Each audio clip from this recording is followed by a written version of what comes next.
Hi, and welcome to the Soulful Living podcast with me, Georgia Pitfield.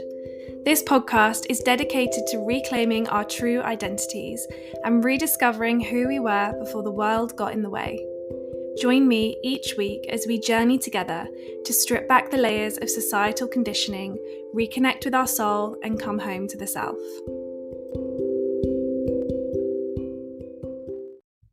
Hi everyone, welcome back to Soulful Living with me, Georgia Pitfield, and this week's very special guest, Lisa Gallagher.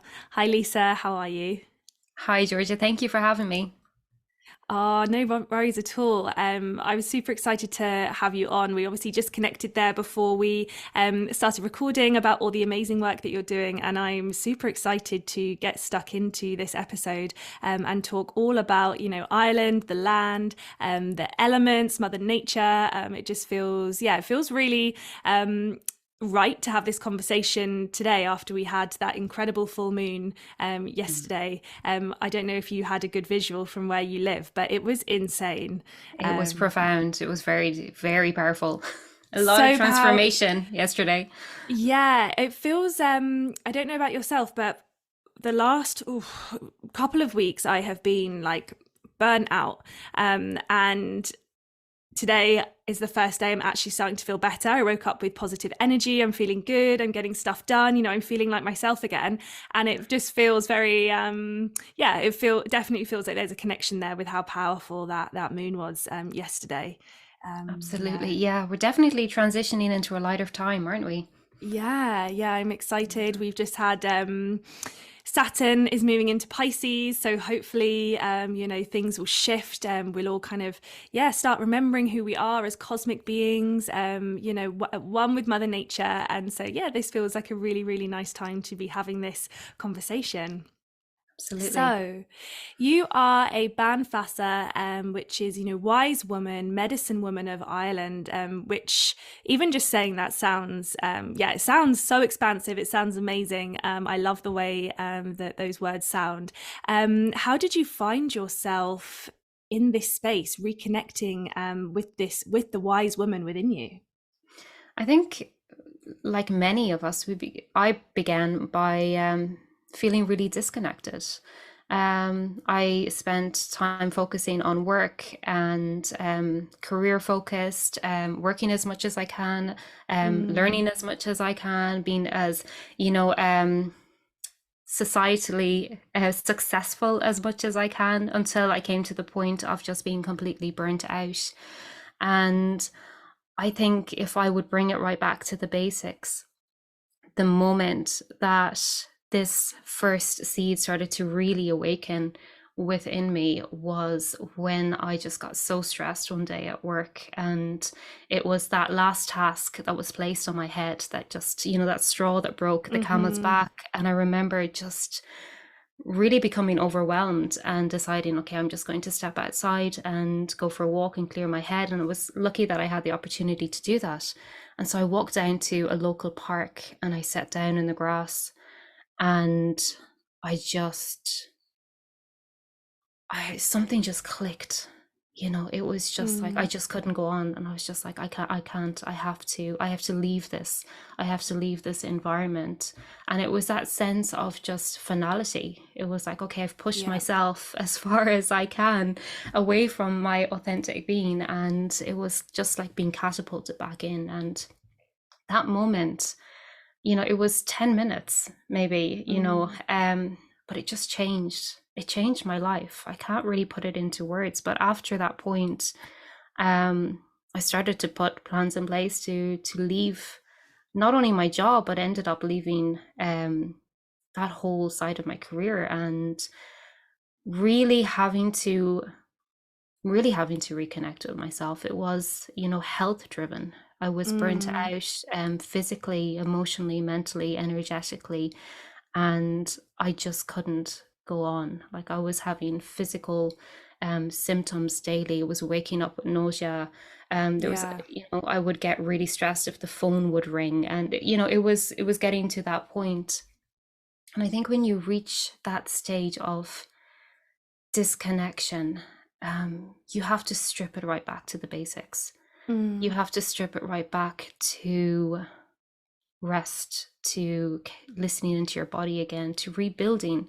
It's like all of the little pieces of you just shatter into little blocks on the ground, and you just have to Yeah. start building and picking them up piece by piece. And some aspects of that is spiritual, some aspects is physical, some is, energetic and working through the emotions. And that started it all. It was that stripping back layer by layer by layer and connecting back into my physical being, my energetic being, my emotional being, and slowly rebuilding and healing from there. So it was like that combination of reconnection and then dealing with the trauma, or dealing with the Mm. emotional blocks and the energetic stuff that was coming up, and then maybe rebuilding a little bit physically to be a little bit stronger, and then looking at more of the emotional stuff and the energetic stuff. So it was like that, constantly keeping that balance and that exchange between physically reconnection with self and the emotional and the spiritual. And I think part of the challenges that I had was that I was living in Europe at the time, and I was away from home. I did have stability, I did have financial stability and all of the rest, Mm. but I didn't have the connection with the earth. I didn't have that connection with home. And it was Mm. so interesting, actually, because I've never really spoken about it in this way, but I remember going to the doctor and going with these burnout symptoms, and just within 5 minutes she had me diagnosed, because I just kind of broke down in front of her, and she was this Yeah. lovely woman, and this was in Germany, and she just said, go home.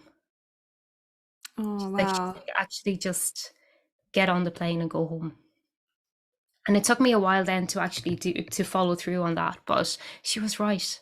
That's Yeah. exactly what I needed. I needed to come back home. I needed to come back into a place of familiarity. And I don't mean that in a kind of cognizant sense. I meant my body needed to feel home. Yeah. And that was a connection with the earth. That was a connection with the land. It was giving my body that information, or that kind of experience of just being held in something familiar. And Mm-hmm. that helped to strengthen myself physically. It helped me to reconnect with myself as well, to reconnect with my culture, with that clan, the community, and Mm. um, it developed from there, and it just was so transformational from a healing perspective that it's just, I can't negate it. It just became part of my life, and I just delved deeper and deeper into that, and it was expanded into the path that I'm on now. Wow. That's that's a really powerful story. I had goosebumps the whole way you were talking. Yeah, it's sad in a way that and this happened, with many people that share their stories. It has to get to a point of total sort of burnout and disconnect from regular society. But in a way, it's like we have to get to that point where there are no other options. Like our soul is calling you back home. It's saying, we have to do this, we have to reconnect. We can't live like this anymore. And that's super intense. And I can hear the emotion in your voice as you're talking about it.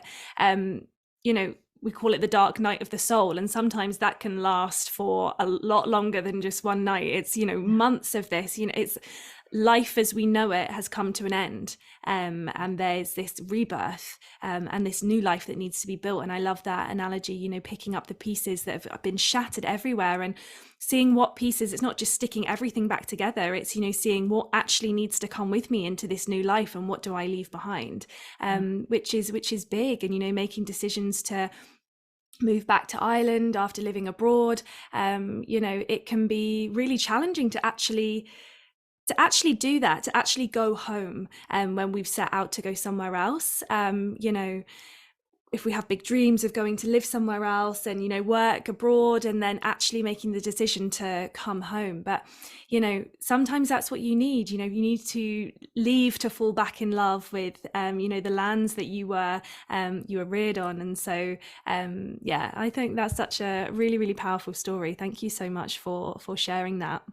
Yeah, I think it is challenging sometimes as well because when you're out abroad living the dream, you know, you look Yeah, very successful on paper, and yeah, you do come home and you do have that success story, and it's not you are in some ways you are, but yeah, the transition back home you leave so much behind, you know, hmm, and but I think if you can have the courage, I think it comes down to that. If you can have the courage to come back yeah, into to give all of those things up, to let go of what doesn't align, what's just when you know in your heart, you know deep down what's yeah, right and what's not right. And if you have the courage to follow through on that and sit in the in the dark night of the soul, or sit in yeah. the chaos and with all of these blocks around you, and try to figure out how you're going to cement them back together, or which ones, as you say, you're just going to throw away. If you have the courage to that, it's worth it. It's rewarding at the end. Yeah.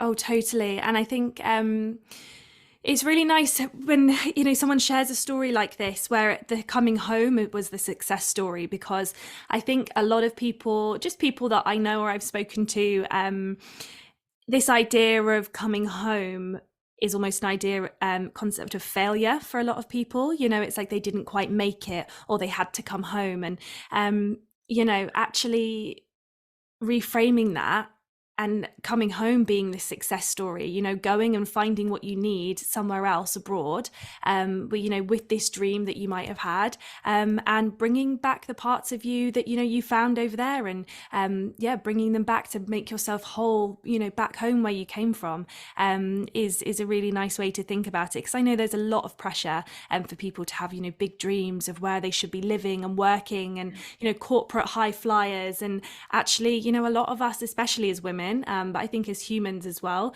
we don't work well with constant.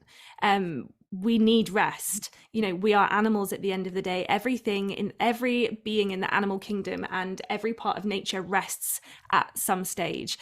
We seem to be the only ones that don't. This idea of Western society that it's just go, go, go.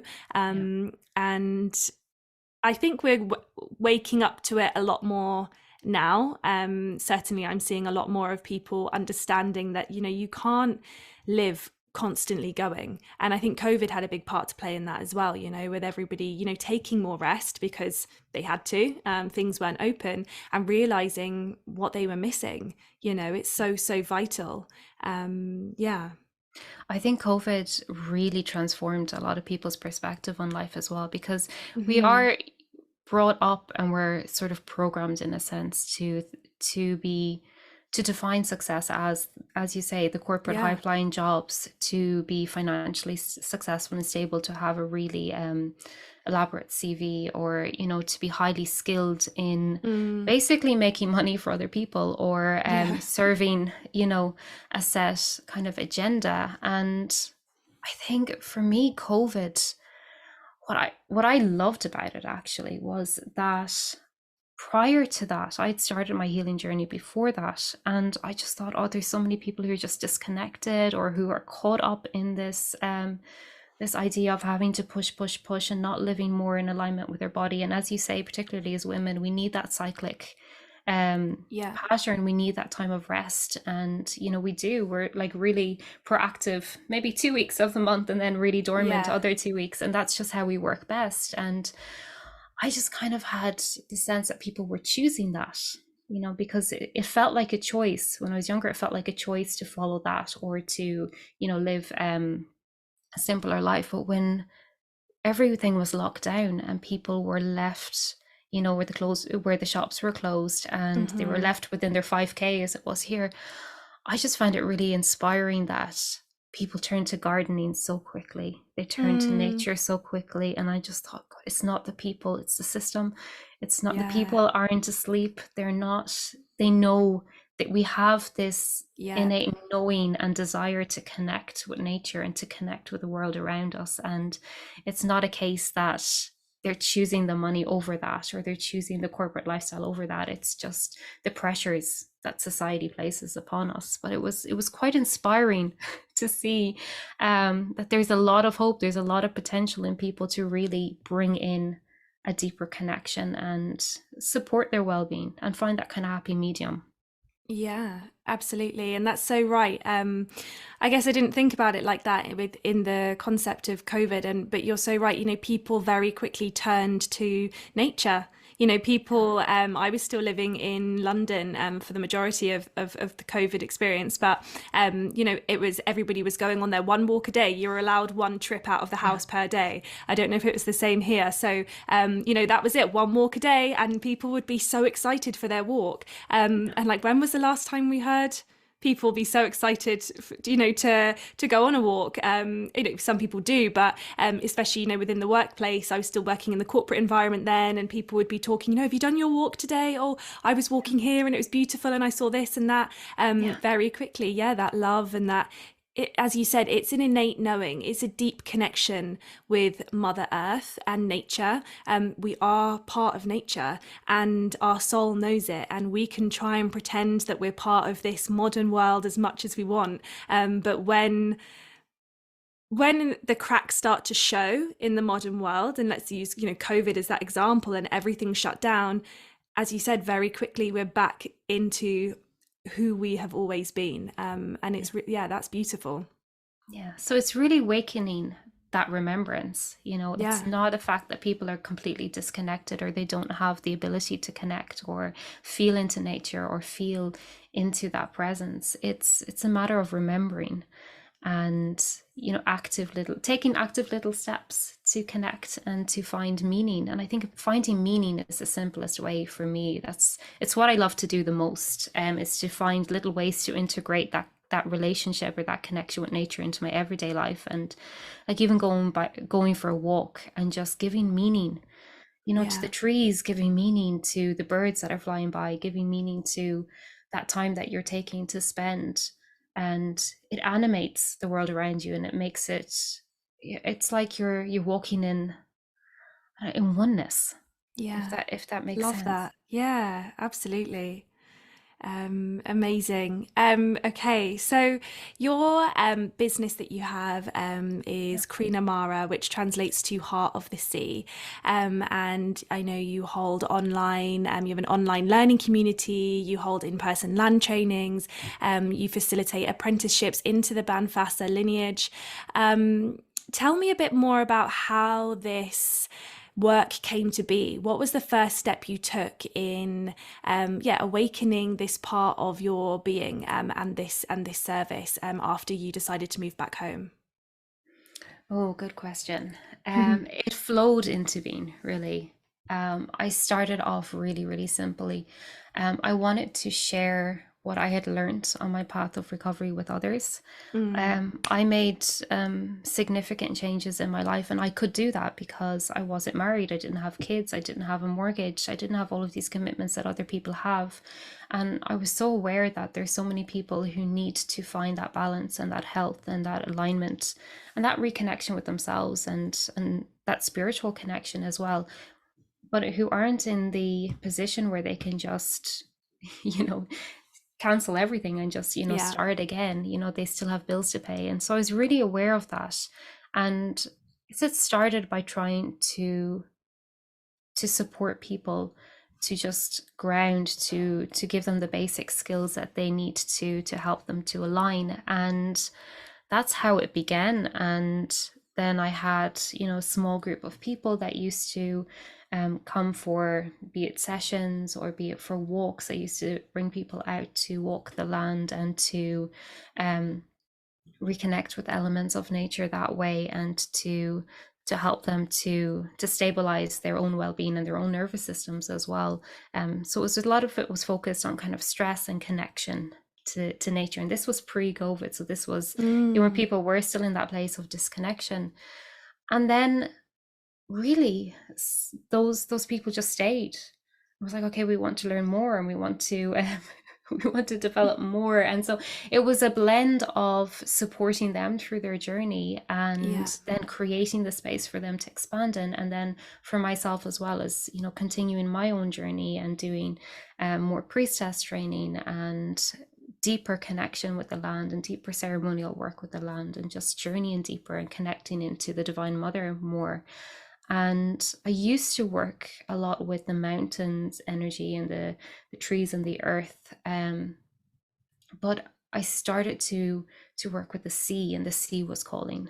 Mm. And this is where Karina Mara comes from, and it's the mother of the sea, it's the heart of the sea, and that's in connection with that divine mother aspect within the depths of the sea. And that was quite transformational, because when we work with the land, there's an element of certainty and structure and pattern when we work with Mm. earth. You can, as we talk, building ourselves back up, and Yeah. that foundational work is so essential. But the sea, we don't build in the sea. There's a sense of oneness. There's a sense of navigating. If you imagine that you are sailing the waters, you just have the tools that you have with you at the time, and you put them into the boat, Mhm. you step in the boat, and you ride the waves, and you deal with every situation as you meet it. And so it's not focused on manifesting or having to, manifest a certain outcome or Yeah. structure your life in a certain way. It's about building the skills and the tools within yourself, that no matter the situation, it's a little bit like us now. Like, we have no, there's no topic, there's no structure to this, Yeah. but we navigate it because we're in Yeah. connection with ourselves, we're in connection with the divine.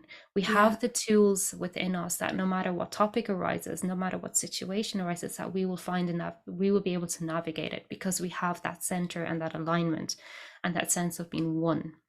And it Mm. releases, it's so freeing, because it kind of releases that whole attachment to the kind of love and light, and just working with the light. It allows in elements of the chaos, because it teaches us to be aligned and centered within ourselves, even if Mm.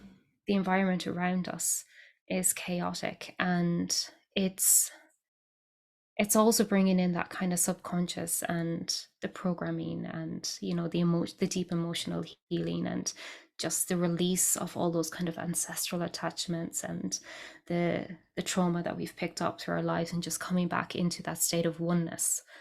And the most profound moment that I had on that journey was when I was called to connect with a mother within the sea.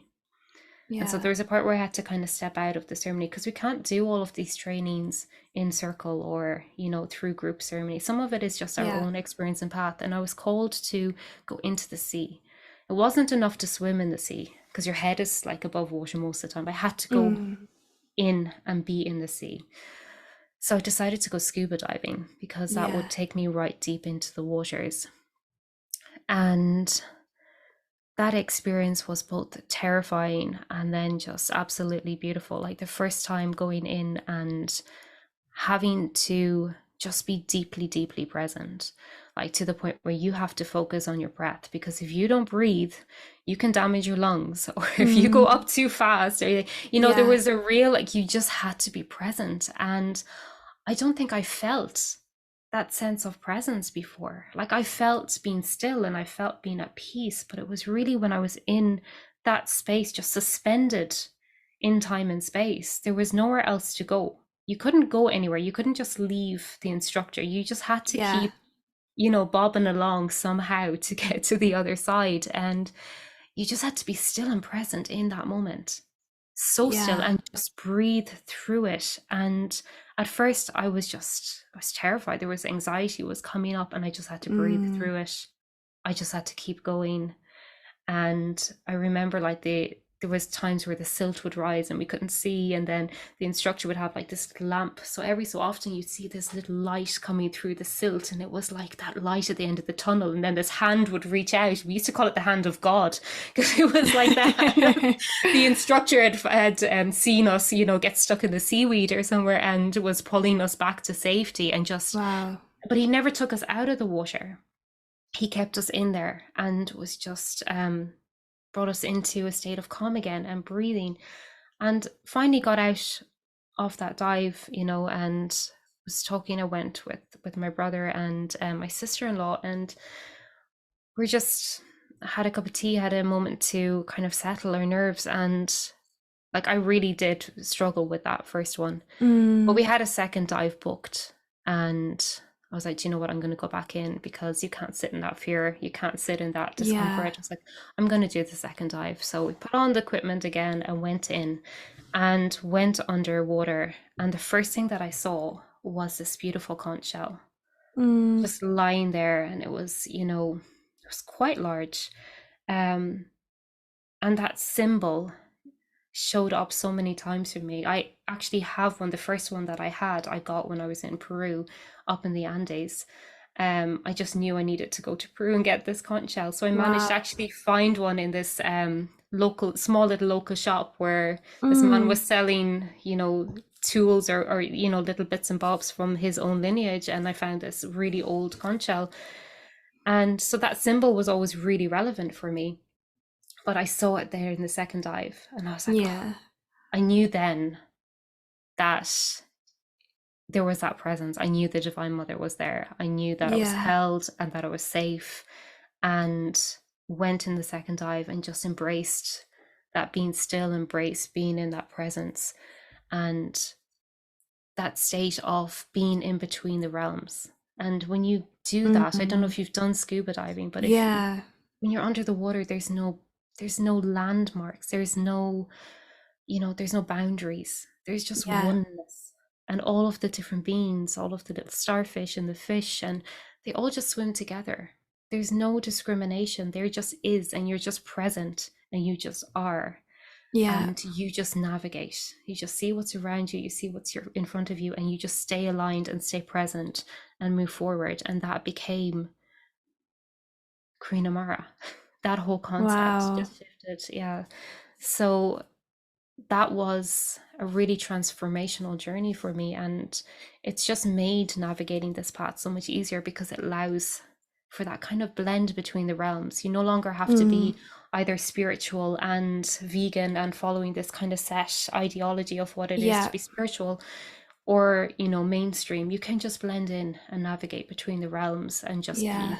And yeah, it's shaped the work I do. It's transformed the way that the courses and the training is done, and it's just deepened and expanded just the experience with the mother.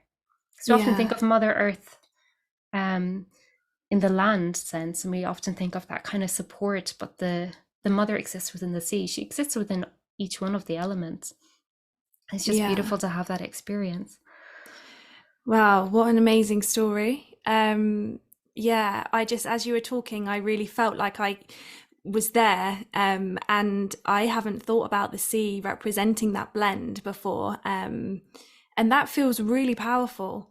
And I completely can understand. I've scuba dived before, and actually, I've said that when I've been scuba diving, that's probably the most peaceful I've ever felt. And when you speak to it like that, saying about a blend between the realms and this presence, that really is what it was. Yeah.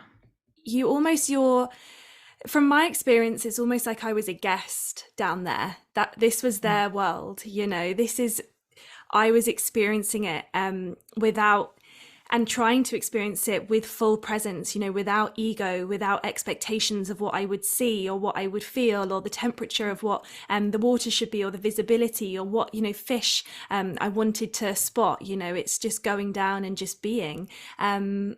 And this massive level of respect for what goes on down Yeah. there. It's a whole new world that we don't see. As land beings, we don't experience that, do we? We don't get to see until we go in as a guest and experience their world. It Yeah, is. it's amazing, and I really love that. I love the symbol as well of the conch shell, and the fact that for you, what has been so big on your healing journey and the way that you've developed your work is the fact of bringing in the divine mother into the sea, and the sea is what has been so powerful for you on this journey.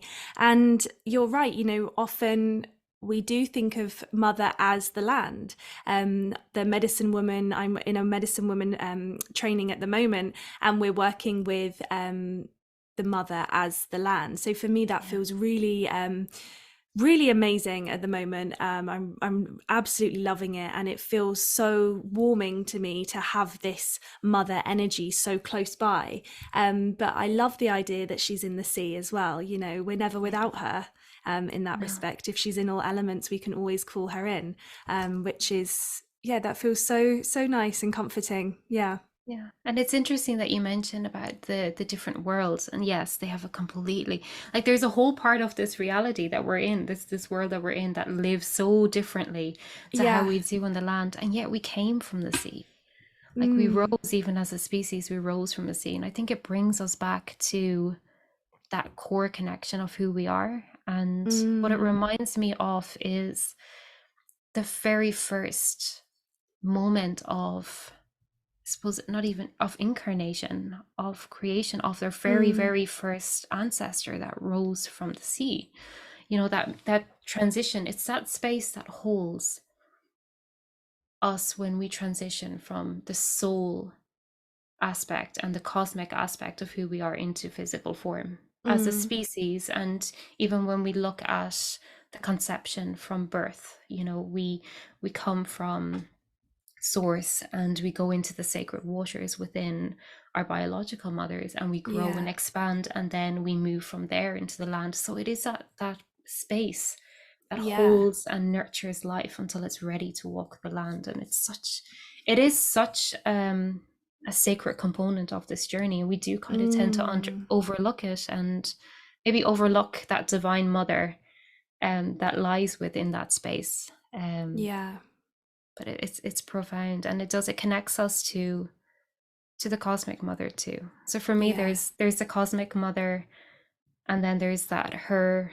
incarnation within the earth, her incarnation within the waters. But it's the same, you know. Yeah, It's that God particle, that God source, the source, the creator. I think for us, it's the mother. You know, that's yeah, what, you know, it is. yeah, um and that's the aim of our journey, really, on this path, is to build and develop that connection with the Divine Mother, and to feel her flow within us. And yeah, the more we can feel and expand on that, I think the more it brings us into connection with who we are, really are. I think the two go hand in hand, you know. yeah, absolutely. Oh, that's so nice. And I just realized as well that, as you mentioned, so we had no plan for this conversation. Usually there is some sort of plan, but we both just felt called for this conversation to let it flow. We've come to obviously speak about the Divine Mother, and it's International Women's Day. So it Yeah. feels really nice. I just realized that it feels, yeah, like a really beautiful tribute to be speaking of her in this way. I'd love to speak more about so the work that you're doing with the, I guess healing the Irish lands, working with the Irish healing arts. So you are a Bean Feasa, which we mentioned translates to wise woman. It's a medicine woman of Ireland. How have you found working with that archetype of the medicine woman and the wise woman? Has any resistance come up for you in this area? And how have you really accepted your soul's calling into remembering who you are in this way? A lot of resistance. I think it's a very there's a lot of responsibility that comes with it, because Mm, you're not, you know, you're representing yourself, but you're representing an aspect of your culture and of your heritage. And mm, it's not a word that I tend to use for myself. I just tend to call myself Lisa and identify as yeah. like a woman of the land. But it is an initiation that you take. And I think it's an important initiation to take, because it comes with that responsibility. You know, there's a vow, it's a vocational role, Mm, and it's not just, oh, learning a technique or sitting in circle or connecting with the medicine, just using it however you want. When you go through that initiation process and take that vow, you know, you're kind of held to account for the way in which you practice. So it's a big decision to make, and mm, it does carry a weight of responsibility. And at the same time, I absolutely love it, because it's just so expansive. It's just not, it's not it doesn't sound like a modality. It doesn't sound like a particular form of healing. And when we look at the women and how the women within past generations and how the lineages worked and the roles that they took, it's a stepping into a place of community and sharing life experience and Mm, supporting the community in the best way you can. And so the Bean Feasa path allows you to expand upon your own medicine, or in a sense, you know, the skills and tools that you've learned through your own life journey and life experiences, and that kind of blended with your experiences with the medicines, be it the plants, be it the mm, elements, be it nature, your relationship with the Divine Mother, and sort of molding all those together into who you are and what you can provide for the community. So I think it looks different to everyone, and I yeah, love that. I love that you can just, it's really a journey of coming into your authentic self, but not from the place of ego, because yeah, a lot of the spiritual work can tend to go down that yeah, direction of, being, honoring the self above all else. Whereas this is kind of, honor yourself, honor who you are, honor the person you are, strengthen the skills that you have, because people can benefit from them. Your mm, community can benefit, your family can benefit. If you are the best version of yourself, then you can support and be in service to the community in the best possible way. And that's what really comes through with that kind of role of the Bean Feasa. But it is a lifetime journey. yeah, You have to experience it through every form of being as a woman. So you have, I suppose, the stage of life that we're in right now is very mm, different to the when you're in that role of, being one of the older generations, or the kind of yeah, elders in the community, where they've been through so much, they have so much life experience, they've been through all the stages, and then they're just sitting back and reflecting and offering guidance. I don't allow myself to go into that role too much, because I want to honor the the stage of life that I'm in now, and the yeah, stage of life that we're in now, which is, there, we have to take action. I think that our guidance has to be actionable at this stage, because we're that generation, or that stage within the community, where we can actually have ideas, create them into physical form, affect change, um, reflect upon the needs of the community, and try and provide it. So my role at the moment is quite active, and that's why you have yeah, some of like the apprenticeships or the trainings or that kind of support. But I don't envisage it always being like that. I think it will um it will change as time goes on, as it does yeah, with when I meet other medicine women in Ireland, and women who have walked this path for many years and who are kind of winding down and just setting into their being. And I just think, oh God, I'd love to be like that. I actually mm, would love to go into the Crohn medicine. Is that really yeah. weird? I know that women just want to have this eternal youth, and I'm just like, come on, the celiac. I just, No, I I just love agree. it. And actually, because I was going to ask this, I was going to mention this next, just as you were speaking. There's this desire almost to be in the crone archetype, Yeah, um, from a young age, and I completely agree. And I wonder if it's just maybe the work that both of us are doing in different respects, but there's this almost this desire of wanting to be this, wise elder, that can has accomplished everything, in terms of their their purpose in this lifetime, and is there passing on wisdom. And yeah, I, with the kind of, I see myself long grey hair flowing down, and you're sitting around a fire and sharing stories. But yeah, we're not there yet. we we're not. No, We are getting there though.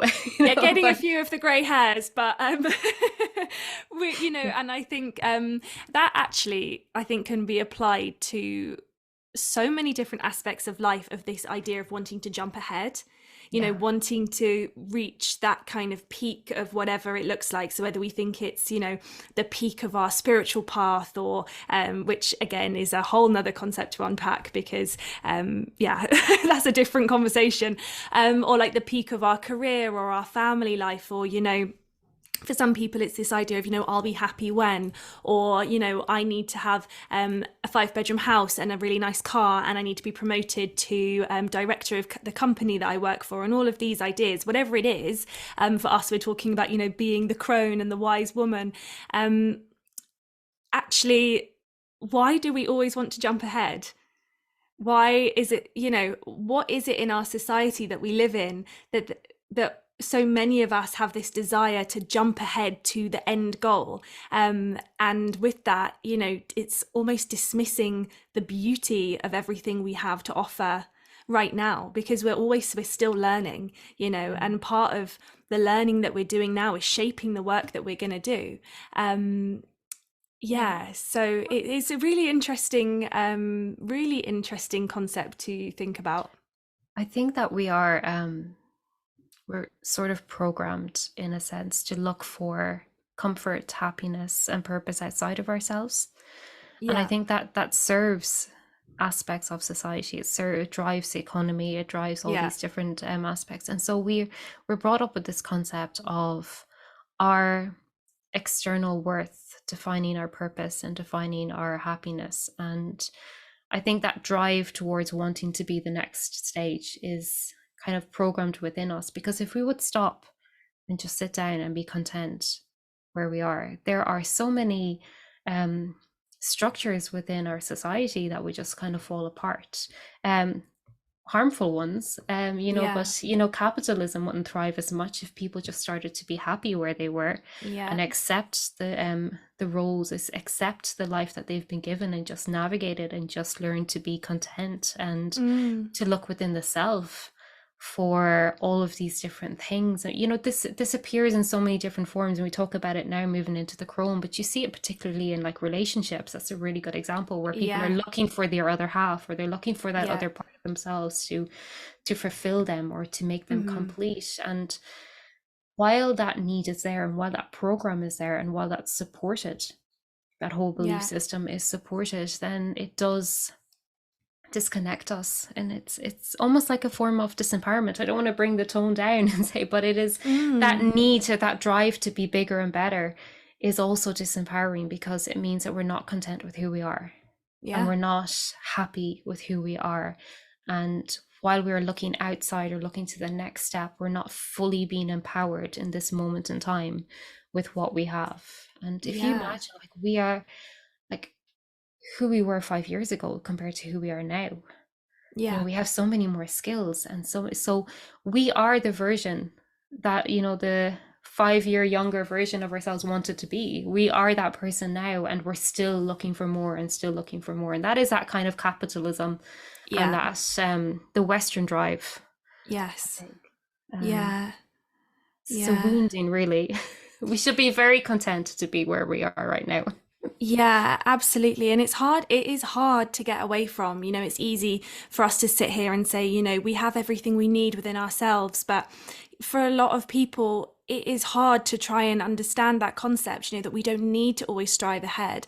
Lots of Yeah, people have pressure from families, partners, whatever it is, whatever society that people have been brought up in, there is this pressure to yeah, succeed. And unfortunately, for a lot of people, success looks materialistic or it looks external. But I guess it's always trying to find ways to come back to the self. And the whole concept, of this conversation is reconnecting with the self. And ultimately, we do have everything that we need. We have all the answers. And I love, we're talking about remembrance, reconnection, because it's none of this is new. We have done this many times before, and we're probably going to do it a lot more times again. So this is the journey we're on right now, and we have ancient wisdom. We have yeah, the wisdom of our ancient selves, our cosmic selves, our ancestors. It lives within our DNA, in our bones, in our tissues, in our blood. So, and I think that's comforting in itself. yeah, When life feels too much, when society feels too much, the pressure feels too much, just remember that we know the answers. as hard as it can feel to, you know, to really think about that concept, and we're looking externally, you know, someone help me with this, help me with that, looking for healing outside of ourselves, you know, we can go to healers and they can help us, support us, but we have all of the answers within ourselves. And I Absolutely. think, you know, connecting with, as a first step, connecting with nature, whether that's, you know, with the land or the sea or whatever you feel most drawn to, you know, as beings we will feel naturally most drawn to, you know, different parts of nature.